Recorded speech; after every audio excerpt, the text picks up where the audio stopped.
انت بتختلف معايا في موضوع السيسي، انا بحترم اختلافك، لكن باكد لك انه ده مهندس كل المصايب اللي بتحصل في مصر. مفيش مصيبه بتحصل في مصر ما يعرفهاش السيسي. سيبك انت من الاونطه دي. ليه؟ هو القانون اللي قاله نجيب جبرائيل هيقدمه بعد ما البابا يمضي عليه للسيسي حصل فيه ايه؟ ما سمعناش عنه حاجه. بيسكنوكم.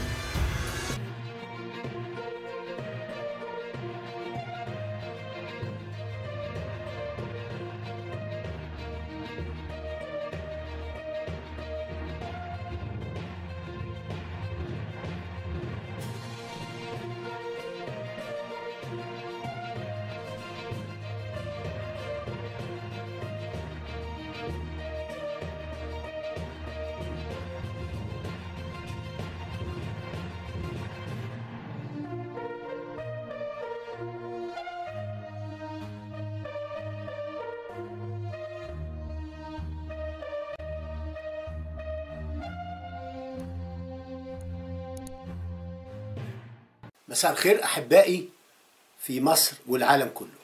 من قناة الصوت الصارخ أقدم لكم هذه الحلقة. أنا في كام تعليق جايني على هقولهم وأجاوب عليهم، وبعد كده هدخل على الشات، مع إني طولت لكن مش مشكلة. النهاردة أنا ليا فترة ما كلمتكمش. كاميليا بتقول لي أسلمت البنات القبطيات خاصة القاصرات ظاهرة مستمرة الآن لعقود، والغرض منها هو كسر روح الأقباط وإذلالهم.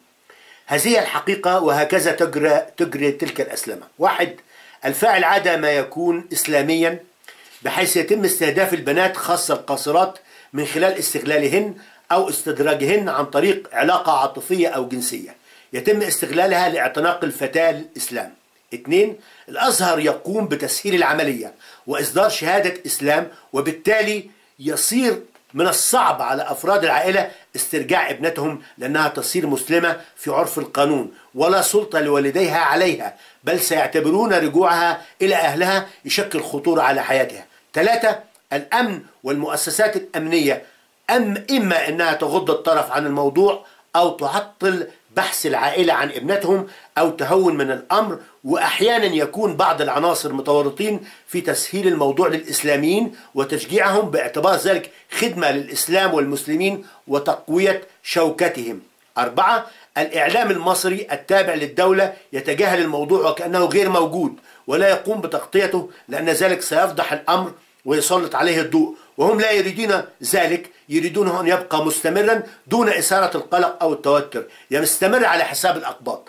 خمسة، الكنيسة المصرية ضعيفة لا تستطيع فعل شيء لحماية بناتها، تكتفي بمحاولة الاتصال بالمسؤولين وبالتكتم على الأمر قدر المستطاع والسعي إلى احتواء الأزمة بمختلف الطرق، والمسؤولون فيها لا يحبون حتى تدخل المنظمات الحقوقية، لأن ذلك سيجعلهم في نظر الحكومة متآمرين ضد الحكومة المصرية ويمكن أن يعرضهم للمزيد من الضغوط والمشاكل. ستة، أي شخص مستقل أو ناشط على مواقع التواصل يثير الأمر إعلاميا سيتم اتهامه بأنه يثير الفتنة والنعرات الطائفية لمحاولة إسكاته، وسيتم الادعاء بأن المسيحيين والمسلمين أخوة، وبأن هذه مجرد حالات فردية لا ينبغي تضخيمها، وهكذا تستمر معاناة الأقباط تحت مطرقة الإسلاميين وتواطؤ الحكومة وعجز الكنيسة وصمت الإسلام. أستاذة كاميليا ليكي تحياتي، أوجزتي في الست نقاط كل ما يتم على أرض مصر في ملف خطف القبطيات. لكن أنا في نقطة أنا بحاول أركز عليها، إنهم بيقولوا للبنات لو رجعتي أهلك هيقتلوك. يا بابا ارجعي، محدش هيقتلك مهما عملوا فيكي أو صوروكي أو عملوا. ارجعي لبيتك ولأهلك.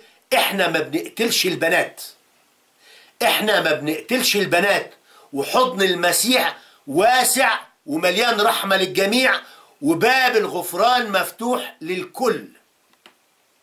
فأي بنت أو راجل ما تخافش، ينشروا لك ما تخافش.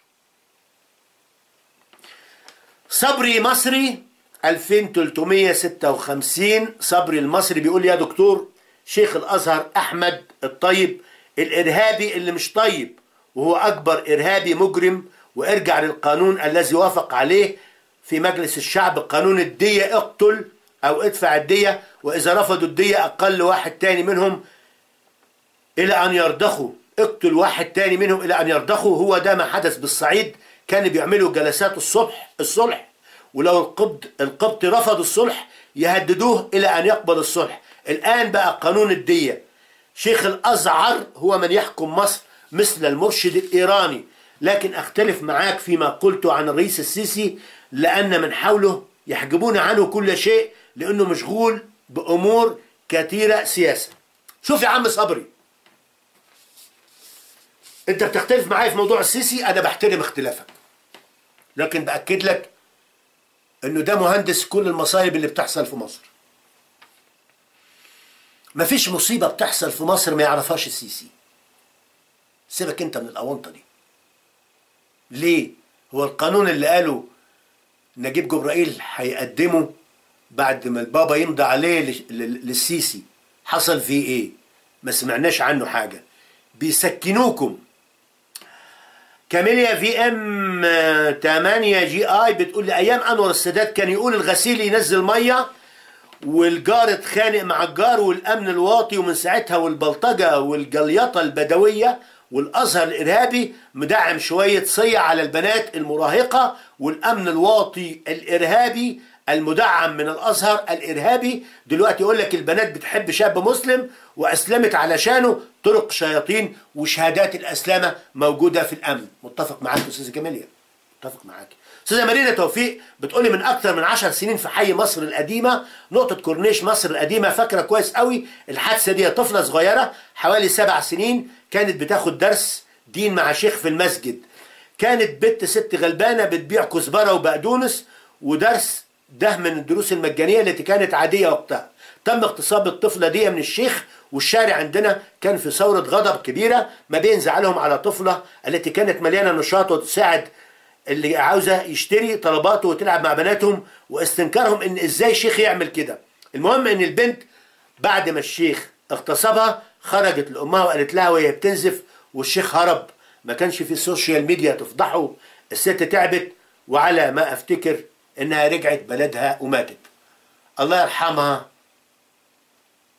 الله يرحمها، الله يرحمها. الاستاذ وديع سمعان بيقول لي عليهم شياطين جرادين وباء، رجاء يا دكتور وجيه لا تنعتهم بالكلاب، قليل عليهم جرذان وباء. والله انا قلت يا استاذ وديع لما بقول كلاب بقول كلاب سعرانه. انا عندي ريكس هنا برقبتهم كلهم، برقبتهم كلهم. صبري المصري بيقول يا دكتور شيخ الازهر، دي انا قلتها ماشي. ادريرر بيقول لي الغير شريف هو السبب الرئيسي في تدهور منطقه، ادريرر اسمه، ادريرر جميل اسمه. الغير شريف هو السبب الرئيسي في تدهور منطقه الشرق الاوسط والمصنع الرئيسي الازهر، تاريخه منذ ولادته تلاقيه تعاليم للارهاب في المنطقه. هات اي ارهابي وشوفه على يد، اتعلم ازاي، هتلاقيه على يد شيخ الازهر وخريج ازهر ودارس شريعه او تتلمذ في الازهر. بيحاولوا يبعدوا عنهم الشبهات الاجرام، وبيطلعوا ينفوا يبرئوا نفسهم من الارهاب. لكن الازهر عبره. لا، في سوريا، في العراق، الفتن الطائفيه كلها هناك من قبل الازهر. للاسف الشديد نسبه الوعي قليله جدا. الحروب الاهليه بتتم بعمليات ارهابيه في غسل الادمغه، الناس جهله ومش فاهمه. كل ده من قبل الفتاوي، وبيعملوها لكي ينالوا الشهاده ويتزوجوا بحور العين. سلامتها ام حسن، يبقى يقابلوني لو قابلوا حور عين اساسا. فرعون بيقول لي لا اؤيد التمثيل النسبي ولا اؤيد الانتخابات الفرديه، الحل انتخابات بالقايمه ونسبه لا تقل عن 20% من الاقباط. العبره لا ترتب من قبل الحزب، وانما الناخب هو الذي يرتب القائمه. النتيجه في الاعاده ان يتم الانتخابات على مرحلتين، الاولى القوائم الناجحه، والمراحل الثانيه هي ترتيب القائمه من قبل الناخب. انت بتتكلم عن الانتخابات، انا اؤيد ده واؤيد فكره ان تعمل قوائم ونسبه في القوائم، وبعد كده يتم الاختيار ما بين القائم. كلامك مظبوط. انا عشان ما اطولش عليكم هقرا التعليقات بتاعت الشات، عشان انا بتاسف تاني وتالت ورابع للناس اللي ما ردتش عليها في التعليقات السابقه. كنت مشغول جدا جدا جدا، وما اضمنش افضى. فانا هرد على التعليقات اللي جاياني على الشات. استاذ حليم حنا، مساء الخير والنور، اهلا استاذ حليم، منورني وشكرا ليك جدا جدا جدا استاذ حليم. استاذه مريانه غبريه بتقول لي كل احترام وتقدير لشخص حضرتك دكتور وجيه رؤوف صاحب صوت الحق. شكرا ليك مريانه للمتابعه، شكرا. وايت ماربل، مساء الخير يا دكتور وجيه. مساء النور. استاذ وايت بيقول لي هو حر بيتكلم على محمد علي، متفق معاك تماما استاذ وايت. بهاء يوسف بيقول لي مساء الخير دكتور وجيه. مساء النور حبيبي، ربنا يبارك فيك وربنا يبارك فيك انت كمان.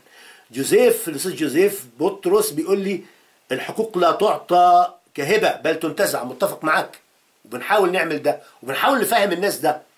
استاذ سامح يوسف بعت لي قلوب جواها صلبان. حبيبي ربنا معاك ويبعت لك قلوب فيها صلبان تحبك، شكرا ليك.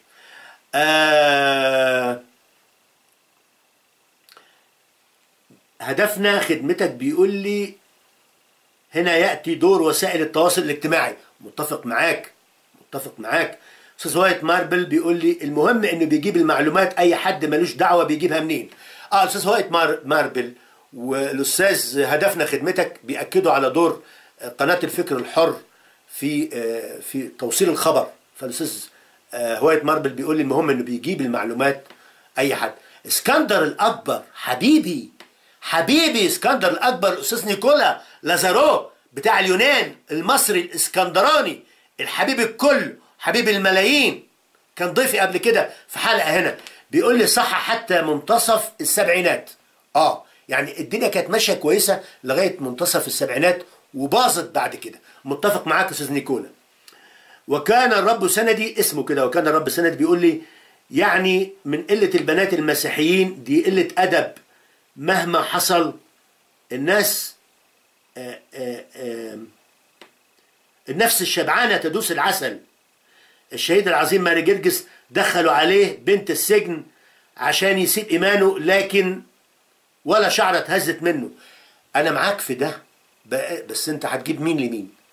يعني الناس دي بيكون إيمانها ضعيف. كل اللي وقع في المشاكل دي بيكون نظرته دنيوية شوية، مغيب شوية، إيمانه 10% 20%. أنا متفق معاك. لا وفق للنور مع الظلمة، ويأخذ الإنسان نارا في حضنه ولا تحترق ملابسه. لا طبعا أنا متفق معاك إن دي قلة إيمان برضه، بس طبعا إحنا مش هندين حد، ربنا يقف معاهم وينقذهم ويرجعهم للإيمان السليم. لمياء، الأستاذة لمياء كورو بتقول لي مساء الورد دكتور وجيه. شكرا ليك أستاذة لمياء، أشكرك جدا جدا جدا، متابعة دايما معانا، أشكرك جدا. أستاذة لمياء مرة تانية بتقول لي ربنا يباركك ويبارك رسالتك، الله يخليك ويحفظك. أستاذة لمياء كورو بتقول لي كلامك صح يا دكتور، تعال وشوف المسلسلات المسلمات ومحجبات واللي بيعملوه هنا. هو هنا فين؟ انا مش عارف، هل حضرتك في مصر ولا بره مصر؟ مش عارف، بس هم طبعا في كل حته، يعني المحجبات شغلهم حتى على المواقع الاباحيه، يعني الله ينور يعني. استاذه لمياء بتقول لي بناتهم رخيصات بيتاجروا بيهم. انا اعتقد ان اي ست تعمل الحكايه دي ست رخيصه واهلها رخاص برضه. جيجي حبشي بتقول لي بس هو كمان انسان ضعيف وما عندوش ايمان. انا متفق معاك في دي، بس احنا عايزين نحل. هو خلاص وقع، هو وقع، لكن عايزين نحل. فربنا فاتح صدره بيقبل الكل وبيغفر برضه. استاذه لمياء بتقول لي ما احلاك دكتور، اشكرك الله يخليكي، ما اجملكم انتم المشاهدين الجمال الحلوين اللي بتدوني دفعه للحياه ان اقدر اواصل واكمل معاكم. استاذه ايلين حنا بتقول لي اهلا يا دكتور، كنا مستنينك لينا مده، يعني بقالنا مده. اشكرك يا استاذه ايلين، انا باخد بركه منكم صدقيني، الله يخليك. استاذه لمياء بتقول ربنا على الظالم، متفق معاكي. لمياء تاني ميشيل شلهوب، عمر الشريف كان اسمه ميشيل شلهوب، كان مسيحي كان يهودي لكن سموه عمر الشريف. لو خلف اولاد بس للاسف يعني كان بعد 5 6 اجيال يقول لك نسبه يمتد للرسول، وهو اساسا من حاره تانية، حاره اساسها يهودي واساسها مسيحي يعني. ميشيل شلهوب صح كده يا استاذه لمياء، مركزه. كله كوربشن يا دكتور، للاسف كله كوربشن، فساد طبعا، كوربشن يعني فساد يا جماعه بالانجلش. بالدويتش بالالماني معناها كوربسيون. هي كوربشن بالانجلش فساد، وكوربسيون بالدويتش. تمام استاذه. فساد طبعا، فساد نظام، فساد حكومه، فساد امن واطي، فساد وزاره، فساد تعليم ديني في الازهر، كله كوربسيون ده. استاذه سوريا نام منورانا. معلش انا اسف، انا عارف انك اكيد رديت على كل الفيديوهات السابقه وانا ما لحقتش ارد عليكم بامانه، مزنوق بامانه. استاذه سوريا بتقول اهلا وجيه، ربنا يبارك حياتك انت واهل بيتك وجميع العاملين بقناه الصوت الصارخ بالحق والقائمين عليها، امين. اشكرك يا استاذه سوريا، ربنا يبارك فيكي، شكرا للتواصل بتاعك. استاذه لمياء شكرا للمعلومه، شكرا ليك يا فندم. وايت ماربل بتقول لي اهلا سوريا. طيب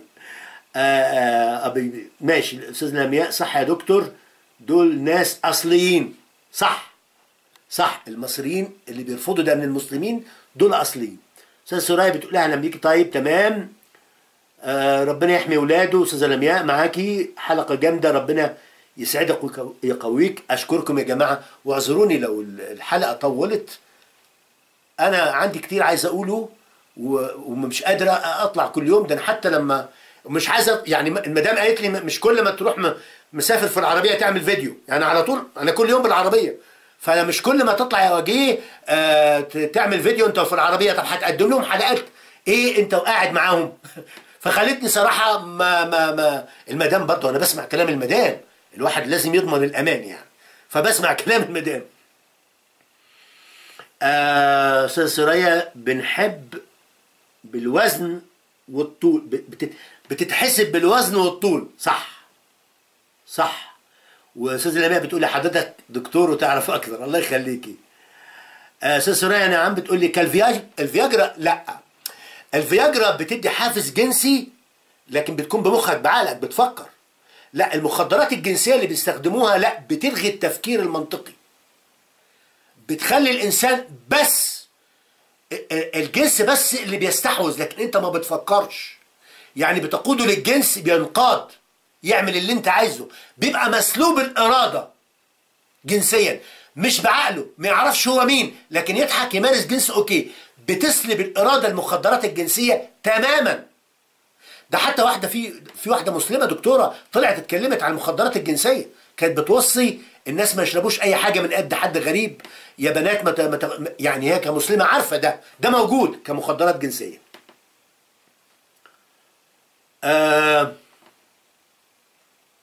استاذ سناء بتقول لي هرمونات، ودي خطيره اكتر من هرمونات. الهرمونات بيبقى حاجات طبيعيه، لا دي حاجات بتشتغل على المخ وعلى البرين، على البرين اللي هو المخ. البرين ده بالانجلش الجهيرن او الهيرن، الجهيرن اللي هو بالدويتش بالالماني، المخ بالالماني جهيرن.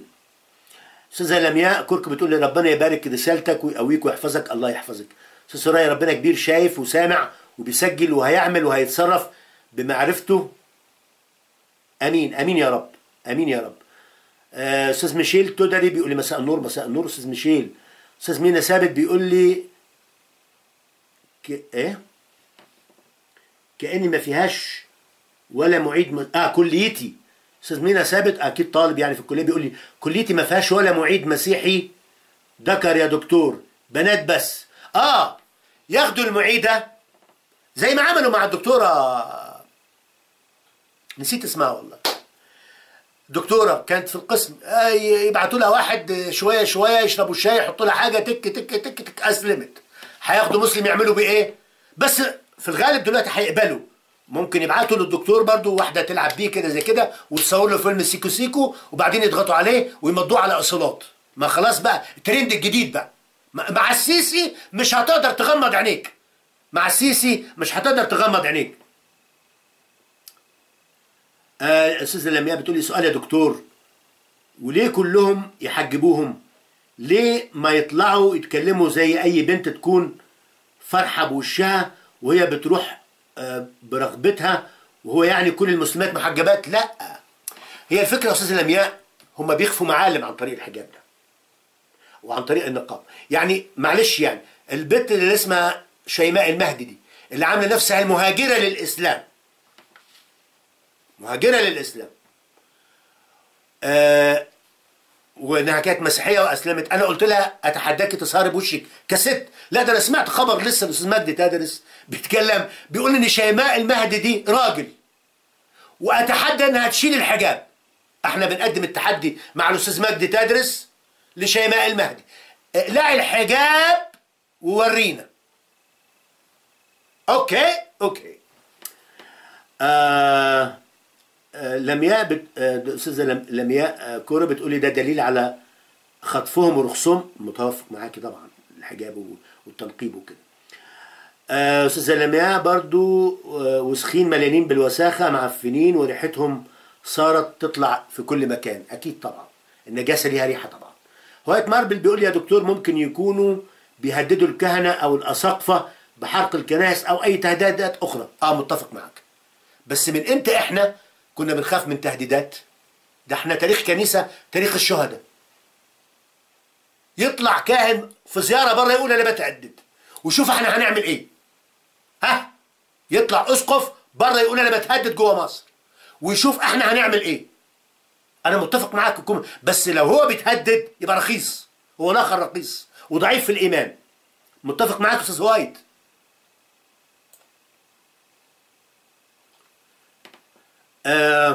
الاستاذه لمياء بتقول لي صحتين دكتورنا الغالي، ده بعد ما شربت الميه. اكيد، شكرا لك، الله يحفظك، شكرا. استاذه لمياء بتقول لي انا اترخص دكتور، ربنا يبارك في حياتك وخدمتك واسرتك. شكرا ليكي. انا فهمت انك انت بتدعي لي ان ربنا يباركني، يعني اشكرك ويبارك اسرتي. شكرا استاذه لمياء، ربنا يحفظك ويبارك اسرتك. انا هو نور العالم بيقول لي عدو الخير شادد حيله مع اولاد ربنا. انت ان يستجيب، مش هيستمر الوضع ده. هوايت ماربل بيقول لي ايوه يا دكتور، بنشوف بنات 3 سنوات واهلها محجبينها. طب انت رايك ايه؟ طب مش تخلف ده؟ انت عارفين الحجاب ده بيأثر على فروة الراس، وبيأثر على العين، وبيأثر على البصر، وان الشعر ده ربنا خلقه عشان يتنفس اكسجين، مش دايما يتقفل. 5 سنين و3 سنين. استاذ سرايا بتقول لي سترك يا رب ورضاك ورحمتك علينا يا رب.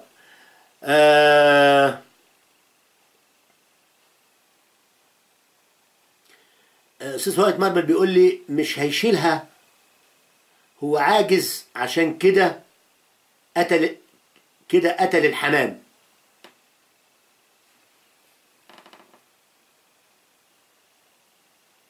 مش عارف، انا مش عارف. يا ريت يا هوايت تبقى تشرح لي ايه تقصد بحكايه قتل الحمام دي. طيب، تاريخ دموي منذ البدايه. متفق معاك يا استاذ هوايت. استاذ سرايا بتقول عقول متحجره وربنا يرحمنا برحمته الواسعه ويوصلنا بالسلام، امين امين. استاذ حسان ثابت بيقول لي مساء الخير مساء النور. استاذ حسان بيقول لي بيضحك، بيقول لي حتى في اوروبا خاربين الدنيا يا استاذ حسان. روكي تومي بيقول لي الاسلام قائم على المظهريه امام الناس، سواء الصلاه او الصوم او الصدقات. متفق معاك في ده. روكي توني بيقول لي اسره محمد علي كانت محترمه ومتقدمه على المسيحيين، ومنقحه على المسيحيين. يعني عايز اقول متفهمه للمسيحيين. يعني متفق معاك تماما، انا بحترم الاسره العلويه دي. روكي تومي بيقول لي كلهم رئيس اغلبيتهم. كلهم وليس اغلبيتهم، يعني ماشي. باولو روسي بيقول لي العار على هذا المجلس الذي يدعى البرطمان، تقصد على البرلمان اللي وافق على مشروع الدية من الازهر. متفق معك، عار عليهم طبعا. يجب محاكمة الفهد. بوبي بيقول لي يجب محاكمة الفهد، اللي هو المحامي. متفق معك، المحامي بتاع اللي هو اشترك في الاسلمه ده. ماشي. استاذ اسحاق حنا بيقول لي حبيبي دكتور وجيه صباح الفل، اهلا بيك استاذ اسحاق، منورني. الفنان الجميل المرنم الجميل اسحاق حنا في امريكا. استاذه اوديت حنا بتقول لي حضرتك لا تملك الحقيقه المطلقه. كله لا يملك الحقيقه المطلقه، بس انا ايماني خاص بيا. انا اؤمن لكن لا املك الحقيقه. ليه؟ انت لو ملكت الحقيقه هتديها للناس.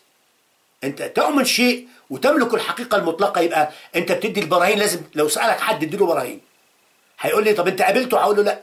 قابلت ربنا قعدت معاه اقول له لا، طب انت ايه حسيته؟ حسيته بالنسبه له مش برهان، فدي بالنسبه له طالما ما فيش برهان ما فيش حقيقه مطلقه، ده اللي انا اقصده بالحقيقه المطلقه. لكن انا ايماني جوايا مطلق لنفسي، بس ما اقدرش افرضه على الاخر.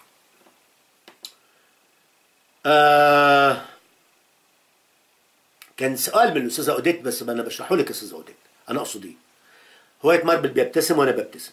الاستاذ حسان بيقول لي لما بخوميس كان ضد الاقباط. برضه الاستاذ حسان بيقول لي تودروس اكبر عميل. الاستاذ حسان بيقول لي معرر قوي مخلوق من المكسيكي نفسه. دي ارائك يا استاذ حسان بحترمها. باولو روزي بيقول لي الشعراوي اسوأهم. طبعا لانه اسس الفتنه في مصر، اول من اسس الفتنه الشعراوي في مصر، والحجاب بقى وتحجيب الفنانات والكلام ده. ما متفق معاك استاذ باولو. استاذ حسان ثابت بيقول لي ايوه معززاوي تبع. ماشي. باولو بيقول لي هلك للاسف بعض اليوتيوبر الأقباط يضعون عناوين كاذبة حتى يشدون الناس إلى متابعتهم. يرحمنا ربنا بقى. أستاذ إساك بيقول لي حسان ثابت ما مش بيكلموا بعض.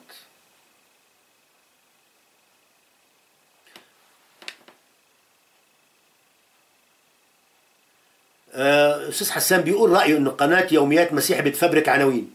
الله أعلم بقى، أنا ده رأيك أنت، أنا ما تابعتهاش القناة دي أساسا. أستاذ يوسف سعيد بيقول لي الأنبا أبو حمامة بيدعم زجاجة المية كفاية. ده أنا عملت قصيدة يا ريت تكتبوها. أنا كتبت قصيدة عن الأنبا يؤنس، بس أنا كتبتها قصيدة بعنوان إحنا شوية خدامين، يا ريت تدوروا عليها. قصيدة وأنا إحنا شوية خدامين، اكتبوا كده إحنا شوية خدامين للدكتور وجيه رؤوف، هتطلع لكم القصيدة دي. وانا قلتها في فيديو برضه من الفيديوهات، انا على ممارسات الانبا يؤنس واللي معاه عملت قصيده شعريه اسمها احنا شويه خدامين. ابن مصر حبيبي يا ابن مصر بعت لي قلوب جامده وبيقول لي اهلا وسهلا يا دكتور وجيه رؤوف الصوت الصارخ في البريه، ربنا يباركك. اشكرك يا ابن مصر، ربنا يخليك. هو في حد فاضي يتفرج على مسلسلات؟ لا انا بتفرج عشان بحس ان انا في مصر. باولو بيسالني انا الوقت الوقت اللي بلاقيه، ما انا بقول لك ما خلصتش المسلسلات يعني، لقطت كده بس عشان اشوف الصوره يعني. ميسه ايه رايك يا دكتور بالكميته؟ ولا ترى انهم غلط لانهم يحصرون تاريخ مصر بمصر القديمه، علما ان مصر لها تاريخ مؤلف من عده مراحل وعصور؟ انا بحترم الكميته استاذه ميسه، لان احنا تعاليم الفراعنه ما فيهاش افتراء، ما فيهاش قتل، ما فيهاش اغتصاب، ما فيهاش اهانه للحيوان، ما فيهاش اهانه لماء النيل. لا بحترم الكميته طبعا، بحترمهم جدا. باولو بيقول لي انا ليا، بيقول لي باولو بيقول لي انا ليا تحفظ على معظم دكاتره هذه الايام، اغلبهم لا يفهم شيء في الطب. على فكره الطبيب المصري من اشطر الاطباء، انا هقولها لك صراحه. يعني الطبيب المصري ممكن يشخص حاله في اول يوم يشوف الحاله. الاوروبي عشان يوصل للتشخيص اللي شخصه الدكتور المصري في اول يوم بيحتاج شهر. انا بقولها لك في الامراض الكبيره دي شفتها بعيني يعني. مش هحكي في القصه دي، لكن الطبيب المصري لا، اوعى تستهون بالطبيب المصري. هتتكلم عن الطبيب الازهر اوكي، لكن انا بتكلم عن الطبيب اللي متخرج من كليات اللي هو جاي في الثانويه العامه ده 90% فما فوق. لا ده طبيب يحترم طبعا، عقليته وكفاءته لا لا لا. ميسة بتقول لي هل يوجد دولة عميقة إسلامية في مصر؟ أما هي طبيعة الدولة العميقة؟ الأزهر هو الدولة العميقة في مصر، وبتسنده في رجال الجيش، دي الدولة العميقة في مصر. رجال في الجيش ورجال في الأزهر وبيدوروها مع بعض، دي الدولة العميقة. ميسة بتقول لي شايف مصر ازاي يا دكتور؟ شايف مصر لم تتخلص من تعليم الإرهابية وتعليم الأزهر الإرهابية سيتم احتلالها في المستقبل. سيتم احتلال مصر في المستقبل إن لم تتخلص من تعاليم الأزهر الإرهابية. سجلوا الكلام ده عندكم، وربنا يديكم طولة العمر. أحفادكم أحفادكم تقولوا لهم الدكتور وجيه قال كذا. لو مصر ما تخلصتش من تعاليم الأزهر الإرهابية سيتم احتلالها. أستاذ سرايا بتقول لي الرب يرحمنا برحمته الواسعة ويوسعنا ويوصلنا بسلام. دول غوغاء أشرار زي محمد. وده باختصار ولا بد طيب ربنا يرحمنا يا أستاذ سرايا. مريم بخيت بتقول لي الأستاذ مجدي تدرس، ربنا يكافئه لأنه بيرجع كتير من البنات المخطوفات وساعد القضية القبطية فعلا. متفق معاكي في ده وبوجه له التحية معاكي. هنتوتة بيقولوا ممرضة. ممكن ممكن، ما الممرضات يعني في القصة دي حلوين قوي يعني، بيظبطوا الدنيا يعني. اتكلمنا في حاجات كتير قوي النهارده، اتكلمنا في حاجات كتير قوي، سواء خطف القبطيات، سواء المسلسلات، سواء رمضان، سواء السيسي، سواء الازهر، لكن مبتغانا ايه في النهايه؟ مصلحه مصر، امان مصر، سلام مصر، سلام جميع المصريين، مسيحي مسلم ملحد علماني ربوبي بهائي ايزيدي شيعي وتفر. سلام مصر، امانها، سلام العالم. يهمنا سلام العالم. احنا لما بنتكلم على التعليم الارهابي احنا لازم نتخلص منها، بندور على سلام العالم كله، سلام العالم كله. احبائي طولت معاكم بس استمتعت معاكم النهارده اكتر من 3 ساعات. شكرا ليكم، شكرا لتواجدكم، شكرا للناس اللي حضرت معايا الشات وكتبت، شكرا لكم. احبائي من قناه الصوت الصارخ ارسل لكم محبتي وقبلاتي، والى اللقاء في حلقه قادمه باذن الله. دمتم في سلامه الله. مع السلامه. دكتور وجيه رؤوف. مع السلامه.